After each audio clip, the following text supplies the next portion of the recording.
तो आज की इस गहन चर्चा में हम एक ऐसे विषय की तह तक जाने वाले हैं जो मतलब सीधे तौर पर लोगों की जीवन भर की गाड़ी कमाई, उनके सपनों के घर और जो पुश्तैनी जमीनें होती है ना, उनसे जुड़ा है। बिल्कुल। और प्रॉपर्टी के इन कानूनों में वैसे भी इतनी पेचीदगियां हैं कि आम आदमी अक्सर उलझ कर रह जाता है। सही कहा आपने। क्या कभी आप लोगों के मन में ये सवाल आया है कि अगर आपने अपनी जमीन की रजिस्ट्री किसी के नाम कर दी, लेकिन सामने वाले ने आपको पूरा पैसा ही नहीं दिया, हम्म तो उस स्थिति में क्या होगा? क्या आपको जमीन वापस मिलेगी? या फिर पुश्तैनी जमीन को लेकर परिवारों में जो दशकों तक अनंत विवाद चलते रहते हैं, उनका असल कानूनी समाधान क्या है? ये सवाल हर दूसरे घर में उठते हैं। जी हाँ, और यही वजह है कि आज हम legal framework for land registry and property rights नामक एक काफी विस्तृत दस्तावेज और भारत के सुप्रीम कोर्ट के कुछ बहुत ही ऐतिहासिक फैसलों को खंगाल रहे हैं। और मैं यहाँ ये जोड़ना चाहूंगी कि इस डीप डाइव का हमारा मिशन बड़ा सीधा सा है। जमीन और अचल संपत्ति के कानूनों से जुड़ी उन भ्रांतियों को जड़ से खत्म करना जो लोगों को कोर्ट कचहरी के चक्कर में फंसा देती हैं। एग्जैक्टली इसे आप सब एक shortcut to being well informed मान सकते हैं। हम भारी भरकम कानूनी किताबों की भाषा में नहीं जाएंगे, रोजमर्रा की जिंदगी के उदाहरण लेंगे। मैं सच कहूं तो मैंने जब इन सोर्सेस को पढ़ा तो मेरा तो दिमाग ही घूम गया था। मैं समझ सकती हूँ। देखिए, मेरा नजरिया इसमें थोड़ा विश्लेषणात्मक रहेगा। हमारा ध्यान सिर्फ इस बात पर नहीं होगा कि कानून क्या कहता है, बल्कि हम इस क्यों की भी गहराई में जाएंगे कि आखिर अदालतें और संसद ऐसे कानून बनाती ही क्यों हैं। ये अप्रोच सबसे सही रहेगी, क्योंकि लॉजिक समझ आ जाए तो अधिकार याद रहते हैं। तो चलिए बिना देर किए इस पहेली को सुलझाते हैं। शुरुआत करते हैं हमारे सोर्सेस के सबसे पहले और शायद सबसे ज्यादा चौंका देने वाले अध्याय से, रजिस्ट्री और पैसों का खेल। हाँ, ये हिस्सा सच में किसी को भी हैरान कर सकता है। अरे मतलब इसमें साफ लिखा है कि अगर किसी ने अपनी जमीन बेची, सब रजिस्ट्रार के ऑफिस में जाकर रजिस्ट्री भी कर दी और उसे खरीदार से पूरा पैसा नहीं मिला, तब भी वो व्यक्ति उस रजिस्ट्री को कैंसिल नहीं करवा सकता। सुनने में काफी अजीब लगता है ना? अजीब। एक मिनट के लिए सोचिए, मैंने किसी को अपनी प्रॉपर्टी दी, उसने मुझे पैसे नहीं दिए और कानून कह रहा है कि अब वो प्रॉपर्टी उसकी हो गई। ये तो सीधे सीधे बेचने वाले के साथ अन्याय लग रहा है मुझे। पहली नज़र में ये बात किसी को भी हजम नहीं होगी, लेकिन इसके पीछे एक बहुत ही मजबूत और प्रैक्टिकल कानूनी तर्क है। अगर हम ट्रांसफर ऑफ प्रॉपर्टी एक्ट 1882 की धारा 54 को करीब से देखें तो पूरी कहानी समझ आती है। तो धारा 54 आखिर कहती क्या है?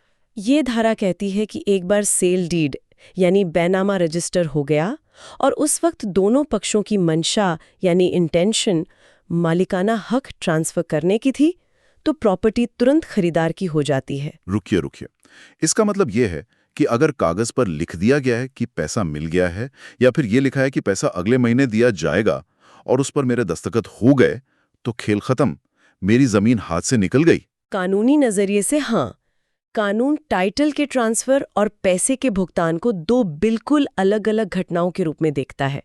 अगर थोड़ा सा भी भुगतान हुआ है, मान लीजिए सिर्फ एक छोटा सा टोकन अमाउंट या एडवांस दिया गया है, तो वो सेल डीड पूरी तरह से वैलिड हो जाती है। बड़ी खतरनाक नियम है। हाँ, पर अब केवल इस आधार पर कि मुझे बाकी के पैसे नहीं मिले, आप उस डीड को नल एंड वॉइड घोषित नहीं करवा सकते। ये थोड़ा हजम करना मुश्किल है। क्या अदालतों ने कभी इस पर सवाल नहीं उठाया? मुझे लगता है किसी न किसी ने तो केस किया ही होगा इस चीज पर। असल में अदालतों ने ही इस नियम को बार बार पुख्ता किया है। हमारे सोर्स में दो बहुत ही महत्वपूर्ण सुप्रीम कोर्ट के मामलों का जिक्र है। एक है 1999 का विद्याधर वर्सेस माणिकराव केस और दूसरा है हाल ही का 2020 का डाहिबेन वर्सेस अरविंद भाई केस। हाँ, मैंने पढ़ा था डाहिबेन वाला केस। उसकी कहानी बड़ी दिलचस्प लगी मुझे। बिल्कुल। उन्होंने अपनी कृषि भूमि बेची थी, फिर कुछ साल बाद उन्होंने कोर्ट में केस कर दिया कि उन्हें बिक्री की पूरी रकम कभी मिली ही नहीं, इसलिए सेल डीड को रद्द कर दिया जाए। तो कोर्ट ने दाहिबेन को क्या जवाब दिया? उनके पक्ष में फैसला आया? नहीं। साल 2020 में जस्टिस इंदु मल्होत्रा और जस्टिस एल नागेश्वरा राव की बेंच ने उनकी अपील खारिज कर दी। कोर्ट ने स्पष्ट किया कि बिक्री मूल्य के एक हिस्से का भुगतान ना होना सेल डीड की वैलिडिटी को खत्म नहीं करता। पर ऐसा क्यों? इसके पीछे कोर्ट का लॉजिक क्या था? न्यायपालिका का लॉजिक ये है कि रियल एस्टेट बाजार में स्टेबिलिटी होनी चाहिए। सोचिए, अगर हर कोई 10 साल बाद उठकर कहने लगे कि मुझे तो 50,000 रुपए कम मिले थे, मेरी रजिस्ट्री कैंसिल करो, तो मार्केट में कितनी अराजकता फैल जाएगी। हाँ, कोई भी खरीदार शांति से अपने घर में सो नहीं पाएगा कि पता नहीं कब पुराना मालिक आ जाए। बाजार की स्टेबिलिटी वाला तर्क अपनी जगह सही है, लेकिन बेचने वाले का क्या? क्या इस नियम का कोई अपवाद या एक्सेप्शन ही नहीं है? एक्सेप्शन बिल्कुल है। अगर सामने वाला इंसान पूरी तरह से फ्रॉड निकला तो? क्योंकि हमारे सोर्स में 2025 के एकदम ताजे मामले का भी उल्लेख है, शांति देवी वर्सेस जगन देवी। वहां क्या हुआ था? हाँ, शांति देवी का मामला इस पूरे नियम का एक बहुत ही जरूरी एक्सेप्शन है। इस 2025 के फैसले में सुप्रीम कोर्ट ने एक नई लकीर खींची। कोर्ट ने कहा कि अगर मामला जीरो पेमेंट का है, यानी खरीदार ने एडवांस के नाम पर एक सिंगल रुपया भी नहीं दिया है, एक भी रुपया नहीं? जी हाँ, और वो कोई भी बैंक स्टेटमेंट या रसीद पेश नहीं कर पा रहा है, तो उस स्थिति में सेल डीड वॉइड अब इनिशियो मानी जाएगी। अब ये वॉइड अब इनिशियो क्या भला है? इसे आसान भाषा में कैसे समझेंगे? ऐसे समझिए जैसे आपने किसी फिल्म का टिकट खरीदा, लेकिन उसे असली पैसों की जगह वो मोनोपोली गेम वाले नकली नोटों से खरीदा। अच्छा, मोनोपोली वाले नोट? हाँ, तो वो टिकट सिर्फ कैंसिल नहीं होगा, बल्कि कानून की नज़र में वो टिकट कभी बिका ही नहीं था। वॉइड एब इनिशियो का मतलब है शुरुआत से ही शून्य या अमान्य। अगर एक भी रुपया नहीं दिया गया है, तो वो सेल डीड सिर्फ एक रद्दी कागज का टुकड़ा है। ये तो फिर भी फेयर लगता है, लेकिन एक प्रैक्टिकल बात सोचिए। जो लोग धोखा देने आते हैं वो इतने बेवकूफ तो होते नहीं हैं। वो कुछ ना कुछ टोकन अमाउंट तो दे ही देते हैं। सही कह रहे हैं आप। मान लीजिए किसी ने 2014 में मुझे रजिस्ट्री के वक्त 5 लाख का चेक पकड़ा दिया। मैं खुश हो गया कि चलो पैसे आ गए, लेकिन वो चेक बाउंस हो गया और 2023 तक भी मुझे वो पैसे नहीं मिले। ऐसी स्थिति काफी आम है। अब यहाँ जीरो पेमेंट तो है नहीं, क्योंकि उसने चेक दिया था, पर मुझे पैसा भी नहीं मिला। ऐसी स्थिति में कानून क्या कहता है? ये एक बेहतरीन उदाहरण है, और यहीं पर वो नियत या इंटेंशन वाला पहलू वापस आता है। इतने सालों तक चेक का क्लियर ना होना सिर्फ पैसे की कमी का मामला नहीं है। तो क्या है? ये इस बात का एक बहुत मजबूत सबूत है कि खरीदार की नियत शुरू से ही धोखा देने की थी। अगर आप ये साबित कर दें कि सामने वाले की मंशा कभी भुगतान करने की थी ही नहीं, तो कानून आपको एक रास्ता देता है। कौन सा रास्ता? ऐसे में स्पेसिफिक रिलीफ एक्ट 1963 की धारा 31 के तहत सिविल कोर्ट में धोखाधड़ी के आधार पर कैंसिलेशन का मुकदमा दायर किया जा सकता है। लेकिन मैंने पढ़ा है कि इसमें भी समय की एक पाबंदी होती है। ऐसा तो नहीं है कि आप 10 साल बाद कभी भी उठ के चले जाएं? आप बिल्कुल सही दिशा में सोच रहे हैं। लिमिटेशन एक्ट यानी परिसीमा अधिनियम यहाँ लागू होता है। आपको रजिस्ट्री की तारीख या धोखाधड़ी का पता चलने की तारीख से 3 साल के अंदर ये कदम उठाना होता है। सिर्फ 3 साल? अगर किसी को कानूनी पेचीदगियों में उलझने के कारण 4 साल लग गए, तो क्या उसके सारे रास्ते बंद हो गए? रास्ते पूरी तरह बंद नहीं होते। देखिए, कानून अंधा नहीं है, वो परिस्थितियां भी देखता है। लिमिटेशन एक्ट की धारा 5 ऐसे ही मामलों के लिए है। धारा 5 में क्या होता है? अगर आपके पास देरी का कोई जायज़ और पर्याप्त कारण है, जैसे कि आप गंभीर रूप से बीमार थे या आपको किसी ने गुमराह करके रखा था, तो ऐसी सिचुएशंस में अदालत से उस देरी को माफ़ करने की अपील की जा सकती है, जिसे कॉन्डोनेशन ऑफ डिले कहते हैं। चलिए, धोखाधड़ी की बात तो समझ आ गई, पर अगर धोखाधड़ी साबित ही ना हो पाए? मतलब मान लीजिए सामने वाले की नीयत खराब नहीं थी, बस उसका बिजनेस डूब गया और वो बचे हुए पैसे नहीं दे पाया, तब बेचने वाला क्या करे? क्योंकि रजिस्ट्री तो कैंसिल होगी नहीं अब। ऐसे में अगर आप कैंसलेशन का केस करेंगे तो हारने का पूरा जोखिम है। सही कानूनी रास्ता ये है कि आप रिकवरी ऑफ बैलेंस अमाउंट के लिए मनी सूट दायर करें। मनी सूट यानी अदालत से कहें कि मुझे मेरी जमीन वापस नहीं चाहिए, बस मेरे बचे हुए पैसे ब्याज समेत दिलाए जाएं। बिल्कुल यही। पैसे की वसूली का केस करना सबसे सुरक्षित होता है ऐसी स्थिति में। एक छोटी सी चीज और, अक्सर लोग कहते हैं कि जमीन का म्यूटेशन, जिसे दाखिल खारिज कहते हैं, वो हो गया है, तो अब कुछ नहीं हो सकता। अगर खरीदार ने राजस्व रिकॉर्ड में अपना नाम दर्ज करवा लिया है, तब तो मनी सूट या कैंसिलेशन का कोई फायदा नहीं होगा ना? ये एक बहुत ही आम और खतरनाक भ्रांति है लोगों में। म्यूटेशन यानी दाखिल खारिज को लोग अक्सर मालिकाना हक समझ लेते हैं, लेकिन असल में ये कैसा है मैं बताती हूँ। ये ऐसा है जैसे किसी ने घर के बाहर अपनी नेम प्लेट लगा दी हो। नेम प्लेट लगा दी हो? हाँ, नेम प्लेट लगाने से घर आपका नहीं हो जाता जब तक आपके पास घर खरीदने की असली रसीद यानी टाइटल ना हो। म्यूटेशन सिर्फ सरकार को ये बताने के लिए होता है कि अब से इस जमीन का टैक्स मैं भरूंगा। ओ, बस टैक्स के लिए? जी। दाखिल खारिज हो जाने के बावजूद सिविल कोर्ट पूरे तथ्यों की जांच करके रजिस्ट्री को रद्द करने का पूरा अधिकार रखती है। म्यूटेशन टाइटल का अंतिम प्रमाण नहीं है। ये बहुत ही कमाल का नॉलेज ही था। नेम प्लेट और असली रसीद, मुझे लगता है इससे काफी सुनने वालों के मन का एक बहुत बड़ा डर खत्म हुआ होगा। मुझे भी यही उम्मीद है। चलिए अब थोड़ा आगे बढ़ते हैं और पुश्तैनी जमीन यानी खानदानी जमीनों के ड्रामे की तरफ चलते हैं। हमारे सोर्सेज में इस पर भी एक पूरा अध्याय दिया हुआ है। पैसों के लेन देन में तो नियत की बात काफी हद तक समझ आ गई, लेकिन क्या यही नियम तब भी काम आते हैं जब मामला अपनों के बीच का हो? पारिवारिक मामलों में कानून का नजरिया थोड़ा अलग हो जाता है। मान लीजिए मेरे एक दोस्त की कहानी है। एक संयुक्त परिवार है, जॉइंट फैमिली, और सारी पुश्तैनी संपत्ति परिवार की सबसे बुजुर्ग महिला जैसे दादी के नाम पर रेवेन्यू रिकॉर्ड में दर्ज है। अब दादी को किसी एक पोते से ज्यादा लगाव है और वो चुपचाप बिना किसी को बताए पूरी संपत्ति उस एक पोते के नाम रजिस्ट्री कर देती हैं। ये बहुत ही क्लासिकल सिचुएशन है। तो अब मेरा दोस्त जो दूसरा पोता है वो क्या करे? क्या दादी अपनी मर्जी से वो पुश्तैनी जमीन बेच सकती हैं? तारिक में होने वाले संपत्ति विवादों का ये सबसे ज्यादा देखा जाने वाला उदाहरण है और इसका सीधा और स्पष्ट जवाब है नहीं। एंसेस्ट्रल प्रॉपर्टी यानी पुश्तैनी संपत्ति का कानून निजी संपत्ति से बिल्कुल अलग चलता है। अलग कैसे? पुश्तैनी संपत्ति में परिवार के सभी वारिसों का जन्म से ही एक समान अधिकार होता है। पर दादी का नाम तो सरकारी कागजों में दर्ज है ना, वो तो मालिक हुई। नाम दर्ज होने से कोई एब्सोल्यूट ओनर यानी पूर्ण स्वामी नहीं बन जाता। कानून की नज़र में परिवार का वो मुखिया या बुजुर्ग केवल एक ट्रस्टी या केयर टेकर है। अच्छा, सिर्फ एक केयर टेकर? हाँ, वो पूरी फैमिली के बिहाफ पर उस संपत्ति की देखभाल कर रहा है बिना सभी वारिसों की स्पष्ट सहमति के। अगर वो ट्रस्टी पूरी संपत्ति का बैनामा किसी एक व्यक्ति के नाम कर देता है तो वो पूरी तरह से अवैध और शून्य माना जाएगा। पता चले कि उसकी पीठ पीछे पुश्तैनी जमीन बेची जा रही है तो प्रैक्टिकल तौर पर पहला कदम क्या होना चाहिए? घर में लड़ाई करने से तो जमीन वापस आने से रही। बिल्कुल, लड़ाई से कुछ हासिल नहीं होगा, उल्टा मामला बिगड़ जाएगा। इसके लिए तुरंत दो बहुत ही इफेक्टिव कानूनी कदम उठाने चाहिए। पहला है विभाजनवाद, जिसे टाइटल पार्टीशन सूट कहते हैं। टाइटल पार्टीशन सूट, ठीक है। आपके दोस्त को बिना समय बर्बाद किए न्यायालय में अपने हिस्से के बंटवारे का मुकदमा दायर कर देना चाहिए। अदालत ये सुनिश्चित करेगी कि संपत्ति का सभी कानूनी वारिसों में समान रूप से वितरण हो। पर हम सब जानते हैं कि अदालतों में मुकदमे सालों साल चलते हैं। जब तक मुकदमा चलेगा तब तक तो वो पोता उस जमीन को किसी बिल्डर को बेच देगा या उस पर अपना कोई मकान खड़ा कर लेगा।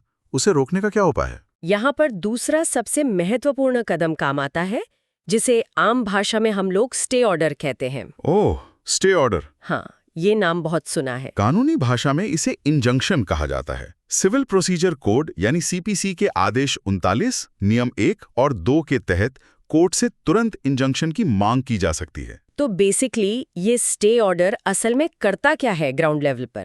ये प्रॉपर्टी को पूरी तरह से फ्रीज कर देता है। जैसे ही स्टे ऑर्डर लागू होता है, उस संपत्ति को ना तो आगे बेचा जा सकता है, ना उसका स्वरूप बदला जा सकता है। स्वरूप बदलने से आपका मतलब है जैसे खेत पर मकान बनाना? जी हाँ, बिल्कुल। और ना ही इसमें किसी तीसरे पक्ष को शामिल किया जा सकता है। जब तक बंटवारे का अंतिम फैसला नहीं आ जाता, संपत्ति वैसी ही रहेगी जैसी वो है। स्टेटस को मेंटेन रहता है। के लिए सही समय पर स्टे ऑर्डर लाना ही सबसे बड़ी समझदारी लगती है मुझे। सही दिशा में उठाया गया पहला कदम आधी जीत तय कर देता है। चलिए, ये तो हो गई प्राइवेट और पुश्तैनी जमीन की बात। लेकिन क्या नियम तब भी इतने ही सीधे होते हैं जब जमीन सरकार की हो या फिर किसी आरक्षित वर्ग की हो? हमारे सोर्स का अगला हिस्सा सरकारी लाल फीताशाही, रेड टेप और पट्टों के बारे में है। ये एक ऐसा क्षेत्र है जहां एक छोटी सी भी चूक आपकी पूरी की पूरी रजिस्ट्री को कचरे के डब्बे में डाल सकती है। कचरे के डब्बे में? बिल्कुल। उदाहरण के लिए अनुसूचित जाति या जनजाति SC/ST की जमीन, जिसे कई राज्यों में हरिजन भूमि भी कहा जाता है। इस जमीन के ट्रांसफर के लिए बहुत ही सख्त नियम बनाए गए हैं ताकि इन वर्गों का कोई शोषण ना कर सके। हाँ, मैंने सोर्सेज में पढ़ा था। दस्तावेजों में बहुत स्पष्ट रूप से लिखा है कि ऐसी असुरक्षित भूमि खरीदने से पहले संबंधित जिले के DM यानी जिलाधिकारी की पूर्व अनुमति लेना अनिवार्य है। जी। लेकिन एक बात बताइए, अगर किसी ने दलालों के चक्कर में आकर बिना DM की परमिशन के ऐसी जमीन खरीद ली तो क्या होगा? क्या बाद में कोई पेनल्टी देकर काम चल सकता है? नहीं, यहाँ कोई पेनल्टी काम नहीं आएगी। अगर बिना सक्षम अधिकारी की अनुमति के रजिस्ट्री हो गई है तो कानून की नजर में वो शून्य है, वॉइड। फिर से वही वॉइड अब इनिशियो वाली स्थिति, मतलब उस जमीन का कभी म्यूटेशन भी नहीं होगा? एकदम सही, उसका कभी म्यूटेशन नहीं हो सकता और यहाँ एक सिद्धांत लागू होता है जिसे कानून में कैवेट एम्प्टोर कहते हैं, यानी क्रेता सावधान, बायर बिवेयर। इसे थोड़ा आसान भाषा में समझाएंगे? ऐसे समझिए कि अगर आप बाजार से कोई चोरी का मोबाइल खरीदते हैं तो आप बाद में पुलिस को ये कहकर नहीं बच सकते कि मुझे तो पता नहीं था कि ये चोरी का है। ये चेक करना आपकी जिम्मेदारी थी। सही पॉइंट है। इसी तरह ये सुनिश्चित करना हमेशा खरीदार की जिम्मेदारी है कि विक्रेता ने डीएम से अनुमति ली है या नहीं। अगर कल को रजिस्ट्री रद्द होती है तो नुकसान पूरी तरह से खरीदार का होगा। ये एक बहुत बड़ी चेतावनी है उन सभी के लिए जो सस्ती जमीन के लालच में बिना सही कागज जांचे सौदा कर लेते हैं। पूरा झोल हो जाता है उनके साथ। बिल्कुल, लालच अक्सर महंगा पड़ता है इन मामलों में। अब बात करते हैं सरकारी पट्टे की, यानी गवर्नमेंट लीज। एक और स्थिति होती है जहां लोग पीढ़ियों से किसी सरकारी जमीन पर अपनी झोपड़ी या मकान बनाकर रह रहे हैं।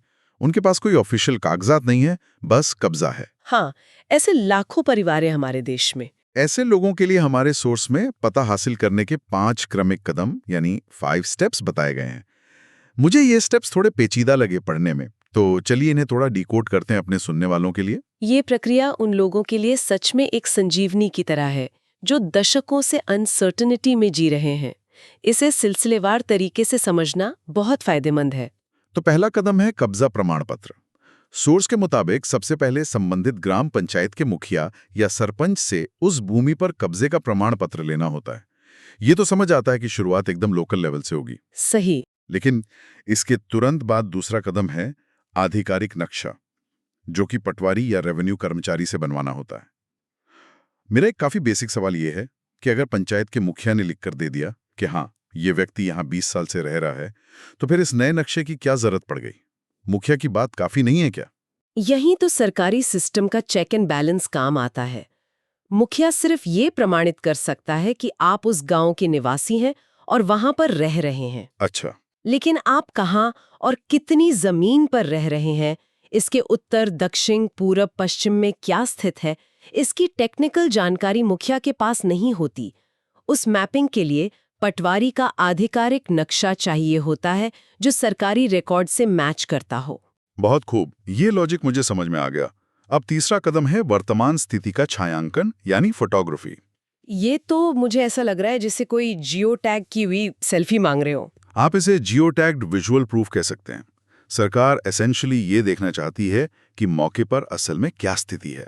क्या वहां सच में कच्चा मकान है, खेती हो रही है, या फिर सिर्फ किसी ने खाली जमीन घेर कर रखी हुई है पट्टा लेने के चक्कर में। Make sense. फिर आता है चौथा कदम, आवेदन। इन सभी दस्तावेजों को, मतलब मुखिया का प्रमाण पत्र, पटवारी का नक्शा और तस्वीरें, इन सबको एक फाइल में लगाकर तहसीलदार के पास एप्लीकेशन जमा करनी होती है। ये तो विशुद्ध ब्यूरोक्रेसी हो गई। ब्यूरोक्रेसी तो है, पर जरूरी भी है। और फिर शुरू होती है अंतिम जांच की प्रक्रिया, जो हमारा 5वां और आखिरी कदम है। तहसीलदार इस फाइल को देखकर ऐसे ही सीधे पट्टा नहीं बांट देते। तो वो क्या करते हैं? वो इस मामले की क्रॉस वेरिफिकेशन के लिए सर्कल इंस्पेक्टर यानी सीआई को फील्ड पर भेजते हैं।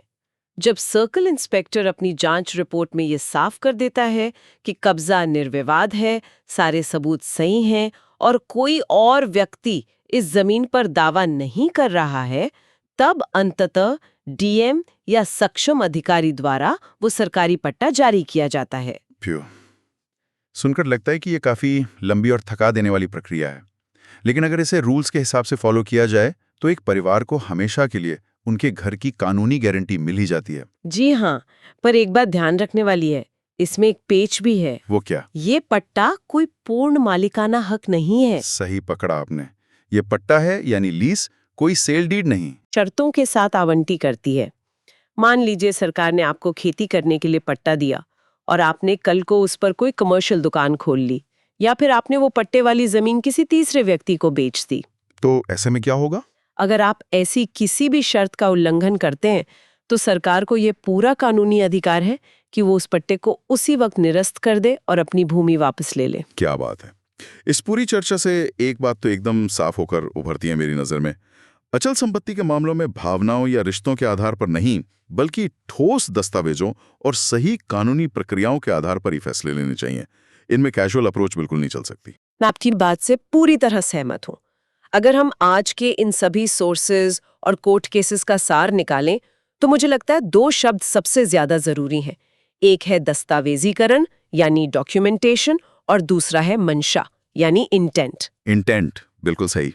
चाहे वो बिना पूरे पैसे मिले हुए रजिस्ट्री को रद्द करवाने की जद्दोजहद हो, अपनी पुश्तैनी संपत्ति को बिकने से रोकने के लिए स्टे ऑर्डर लाना हो, या फिर आरक्षित भूमि खरीदते वक्त क्रेता सावधान के नियम का पालन करना हो, हर जगह कानून की एक तय और तार्किक प्रक्रिया मौजूद है। और सबसे बड़ी राहत की बात जो मुझे आज के इस डीप डाइव से समझ आई, वो ये है कि कानून किसी एक पक्ष के लिए अंधा नहीं है। अगर किसी से कोई गलती हो भी जाए या कोर्ट्स जाने का समय निकल जाए, तो लिमिटेशन एक्ट की धारा 5 जैसी चीजें हैं जो न्याय का संतुलन बनाए रखती हैं। सिविल कोर्ट्स हमेशा यही कोशिश करती हैं कि लेन देन पारदर्शी हो और किसी बेगुनाह के साथ धोखा ना हो। सही बात है, कानून समाधान देता है, बस हमें उसकी जानकारी होनी चाहिए। और मुझे नहीं लगता कि ये पूरी जानकारी कोई बोरिंग कानूनी लेक्चर थी। असल में ये किसी भी इंसान की जीवन भर की कमाई को सुरक्षित रखने का एक बहुत ही जरूरी टूल किट है, एक आर्मर है एक तरह से। मैं बिल्कुल अग्री करती हूँ आपसे। खैर, अब हम आज की इस चर्चा के अंत में आ गए हैं, लेकिन जाने से पहले आज जो कुछ भी हमने डिस्कस किया उसके आधार पर मेरे मन में एक बड़ा ही ट्रिकी सवाल पैदा हुआ है, और मुझे लगता है ये सवाल आप सबको भी सोचने पर मजबूर कर देगा। ऐसा कौन सा सवाल है? मैं भी सुनना चाहूंगी। सोचिए, एक व्यक्ति है, मान लीजिए व्यक्ति ए, उसने अपनी जमीन दूसरे व्यक्ति बी को बेची। बी ने ए को पूरा पैसा नहीं दिया, लेकिन जमीन की रजिस्ट्री अपने नाम करवा ली। जैसा कि हमने आज के पहले अध्याय में समझा था, ये सेल डीड कानूनन पूरी तरह से वैलिड है। हाँ बिल्कुल, यहाँ तक तो ठीक है। अब देखिए आगे क्या होता है। इस खरीदार बी ने एक चालाकी की। उसने तुरंत वो संपत्ति किसी तीसरे, बिल्कुल अनजान और निर्दोष व्यक्ति सी को बेच दी। ओह, इस व्यक्ति सी को कोई भनक ही नहीं है कि पहले वाले सौदे में ए को पैसे नहीं मिले थे। सी ने पूरे पैसे देकर ईमानदारी से जमीन खरीदी है, जिसे कानून बोनाफाइड परचेजर कहता है। ये तो सच में काफी कॉम्प्लिकेटेड स्थिति हो गई, है ना? अब सवाल ये उठता है कि उस मूल विक्रेता यानी ए का क्या होगा जिसका पैसा डूब गया? जब मामला कोर्ट में जाएगा तो क्या कानून उस निर्दोष तीसरे व्यक्ति सी के अधिकारों की रक्षा करेगा जिसने सब कुछ सही किया है, या फिर उस पहले इंसान ए को न्याय मिलेगा जिसकी जमीन बिना पूरे पैसों के चली गई? ये वाकई एक बहुत बड़ा डिलेमा है। एक ऐसी जटिल कानूनी पहेली है जो न्याय के सिद्धांत और प्रॉपर्टी राइट्स के बीच एक बहुत बड़ा टकराव पैदा करती है। क्या सही है और क्या गलत, इसका फैसला इतना आसान नहीं लगता। और दोस्तों, इसी विचार और इसी पहेली के साथ हम आज की इस गहन चर्चा को यहीं विराम देते हैं। इस पर जरूर विचार कीजिएगा कि कोर्ट ऐसे में क्या करेगी।